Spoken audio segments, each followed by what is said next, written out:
Hello friends, this is me hashtag sir Gaurav. जैसा कि पिछले कुछ दिनों से मैं वीडियो नहीं डाल पा रहा था, बहुत सारे इंटरनल कारण थे। लेकिन अब जैसा कि कल या परसों करीब बोर्ड की डेट शीट आ गई है, तो मुझे लगा ये वीडियो कंप्लीट कर देता हूँ सारे ह्यूमन रिप्रोडक्शन। उसके बाद जो भी चैप्टर्स हैं, जितने भी 12th बोर्ड में जो आ रहे हैं, और जो जहाँ तक कि मैं देख रहा हूँ नीट की भी नोटिफिकेशन आ गया है, तो ये उन बच्चों के लिए भी हेल्पफुल रहेगा। क्योंकि नीट में भी देखा जाए तो एनसीईआरटी ही आती है, लाइन टू लाइन एनसीईआरटी से ही आता है। तो मैं एक फिर से उसी चीज़ को आगे बढ़ाता हूँ, और जहाँ हमने छोड़ा था हम वहीं से कंटिन्यू करते हैं। तो ध्यान दीजिए ना, ध्यान देना बच्चों। हमारा टॉपिक है फर्टिलाइजेशन एंड इम्प्लांटेशन। इसके पहले के टॉपिक कवर हो चुके थे। आई थिंक आप देखेंगे मेरे चैनल स्टूडेंट हाउस पे, तो उस पर ऑलरेडी इसके पहले की सारी वीडियोस डली हुई हैं। आज हम यहाँ से फिर से शुरू करते हैं। जैसा कि आप देख रहे हैं, ये सेकेंडरी oocyte है। टेक्निकली अगर हम कहें ये ओवम है, और हमें प्रोसेस पढ़ना है फर्टिलाइजेशन की। एक्चुअल में फर्टिलाइजेशन होता कैसे है और ये होता कहाँ है। Fertilization takes place in the ampulla isthmus junction of the fallopian tube. अब फीमेल रिप्रोडक्टिव सिस्टम का मैंने डायग्राम बता रखा है पूरा, फिर भी मैं छोटा सा साइड में एक डायग्राम एक्सप्लेन कर दे रहा हूं, ध्यान देना। ये देखा जाए, ये क्या है, फीमेल रिप्रोडक्टिव सिस्टम है।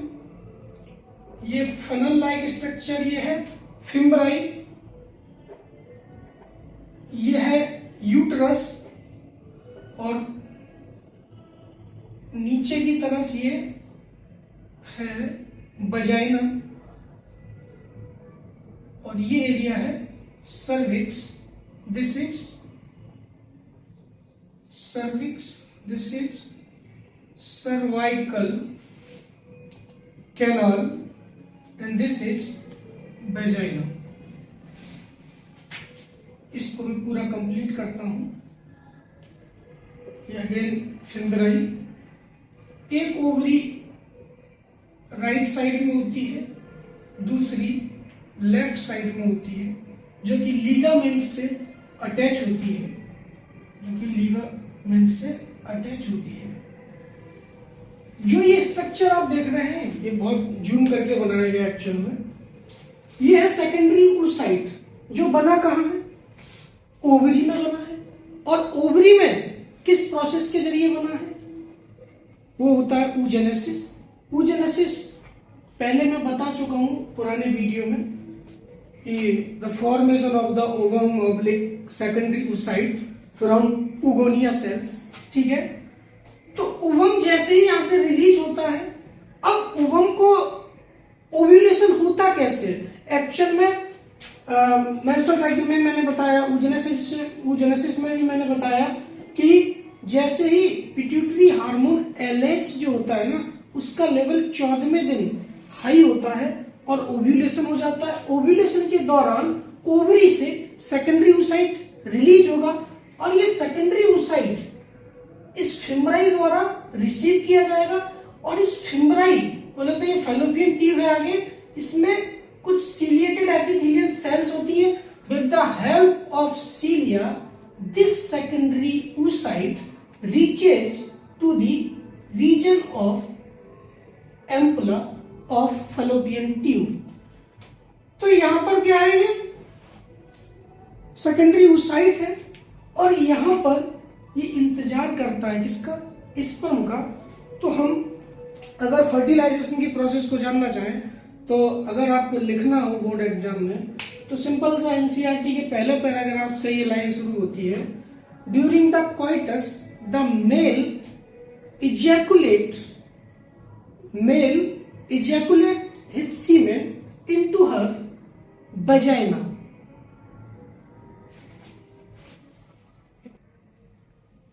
तो जो लिखना होगा जो बोर्ड्स में बच्चे लिखेंगे तो शुरुआत करेंगे, अगर मान लो फर्टिलाइजेशन आ जाए तो आप सीधे लिखना ड्यूरिंग द कॉपुलेशन, उसी को हम कोइटस कहते हैं या इसी को हम सेक्सुअल इंटरकोर्स कहते हैं, semen is released by from penis of the male to the vagina of the female partner, that process is called insemination. क्या बोलेंगे उसे? इंसेमिनेट बोलेंगे।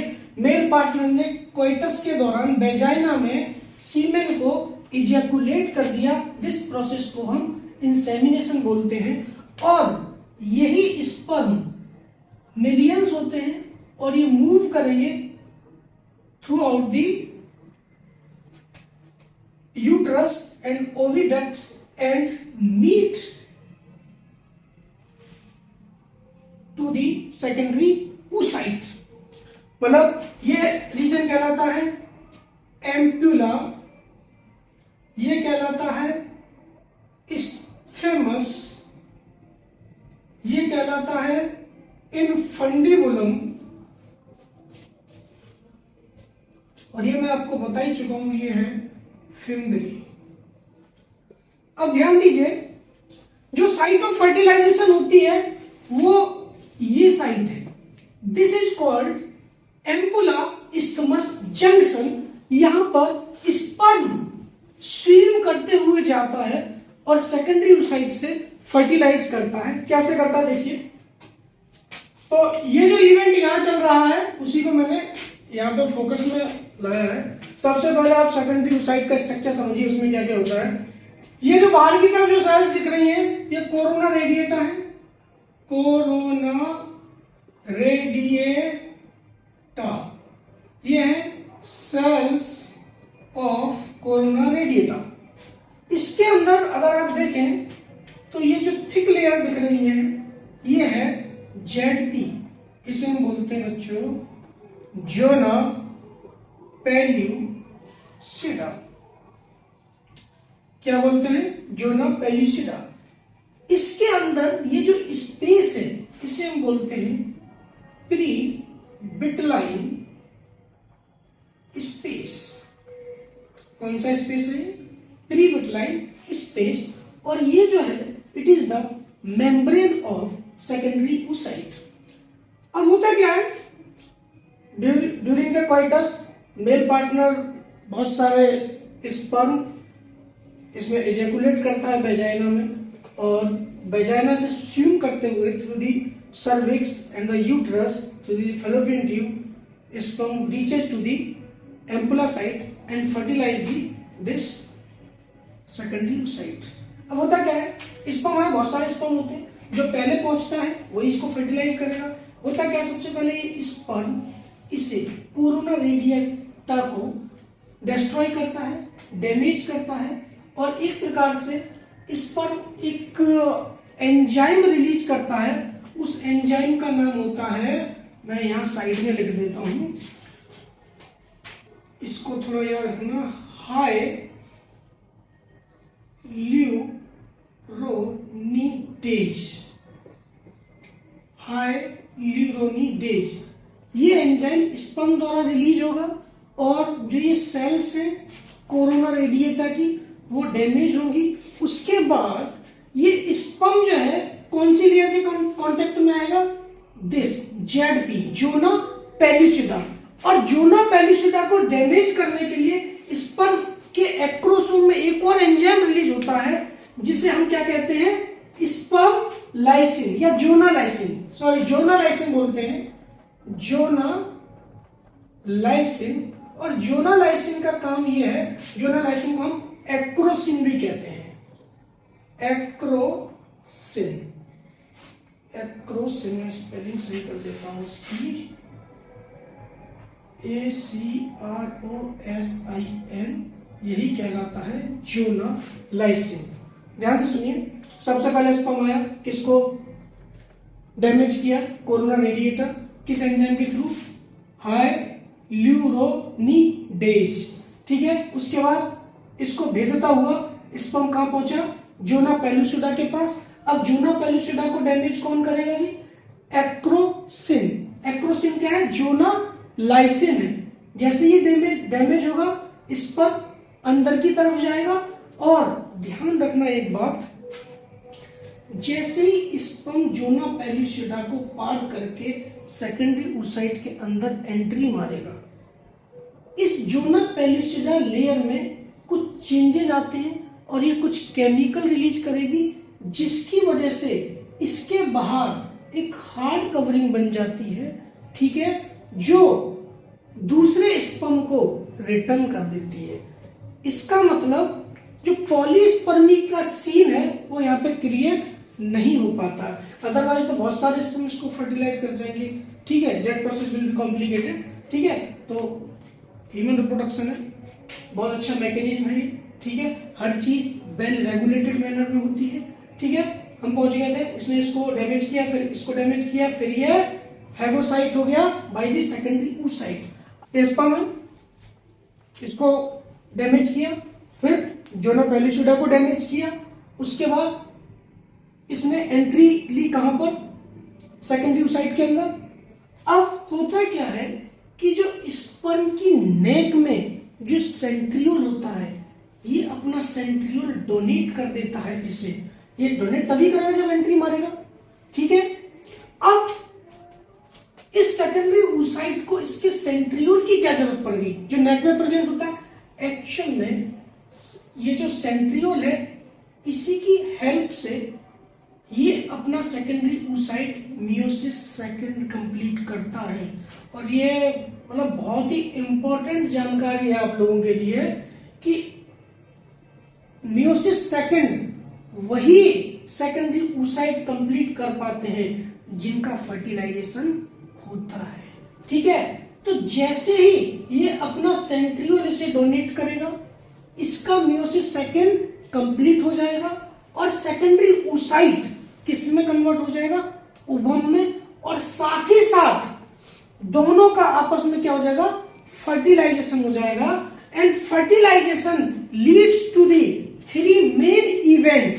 Number 1 is syngamy, number 2 is plasmogamy, and number 3 is amphimixis। अब syngamy क्या होता है? जब male gamete sperm is fused with the secondary oocyte, this process is called syngamy. That's okay. या हम कहेंगे कि जो स्पर्म है ऑलरेडी एंटर कर चुका था, ये ओवम बन चुका था क्योंकि इसने अपना सेंट्रियोल डोनेट कर दिया था, साथ ही साथ तुरंत फर्टिलाइजेशन की प्रोसेस शुरू हो जाएगी। तो सबसे पहले ये दोनों मिलेंगे, उसे कहेंगे सिनगेमी। फिर इन दोनों का स्पर्म का साइटोप्लाज्म और ओवम का साइटोप्लाज्म आपस में मिक्स करेगा, उसे हम क्या कहेंगे? प्लाज्मोगेमी। और सबसे लास्ट में स्पर्म का जेनेटिक मटेरियल और ओवम का जेनेटिक मटेरियल जब मिक्स करेगा, ठीक है, तो उसे हम कहेंगे एम्फीमिक्सिस। तो fertilization takes these 3 process. Number 1 is syngamy, number 2 is plasmogamy and number 3 is amphimixis. तो देखते हैं एक बार शुरू से हुआ क्या क्या। Fertilization during the quarters, male partner inseminate semen in the female vagina. ये इंसेमिनेट करा, ये स्यूम करके कहां पहुंचेगा? एम्पुला रीजन पे, जहां पे सेकेंडरी oocyte स्पर्म का इंतजार करता है। ये इसे फर्टिलाइज करेगा। फर्टिलाइज कैसे कर रहा है? बहुत सारे स्पर्म आते हैं, जो पहले पहुंचेगा वही फर्टिलाइज कर पाएगा। सबसे पहले ये जो प्लाज्मा मेम्ब्रेन एक्रोसोम रीजन है, हाइल्यूरोनिडेज एक एंजाइम है जो किसको डैमेज करेगा? इस कोरोना रेडिएटा को। फिर उसके बाद ये स्पर्म आगे मूव करेगा, फिर किसको डैमेज करेगा? इसे जोना पेल्लुसिडा को। स्पर्म अंदर चला जाएगा, पूरा सेकेंडरी oocyte के द्वारा ये खा लिया जाएगा स्पर्म। खाने का मतलब ये नहीं है कि इसको खा के डाइजेस्ट कर दिया ना। खाने के बाद क्या है? इसका जो नेक्स्ट है, जो सेंट्रियोल है, वो इसके मियोसिस सेकंड कंप्लीट कराने में हेल्प करेगा। तब जाके ये सेकेंडरी oocyte ओवम में तब्दील होगा और तुरंत साथ के साथ फर्टिलाइजेशन की प्रोसेस शुरू हो जाती है। और फर्टिलाइजेशन की प्रोसेस में ये 3 स्टेप्स काम में आते हैं। सिनगेमी, दोनों स्पर्म और ओवम फ्यूज होंगे, उसे सिनगेमी कहेंगे। दोनों का साइटोप्लाज्म मिल जाएगा, उसे प्लाज्मोगेमी कहेंगे। और साथ ही साथ दोनों का जो जेनेटिक मटेरियल है जो मिक्स हो जाएगा उसे एंथीमिक्सिस कहेंगे। और इस प्रकार से फर्टिलाइजेशन हो जाएगा। फर्टिलाइजेशन के दौरान आगे इसमें जाइगोट बनेगा और जाइगोट में क्या होता है, क्लीवेज की प्रोसेस शुरू हो जाती है। फिर आगे की प्रोसेस कहलाती है इम्प्लांटेशन। वो इम्प्लांटेशन में नेक्स्ट वीडियो में बताता हूं आपको, ठीक है जी। इसमें कोई भी डाउट हो, कोई भी दिक्कत हो तो मुझे डायरेक्ट मैसेज कर दीजिए, मैं फिर से एक्सप्लेन करूंगा, ठीक है जी। ओके।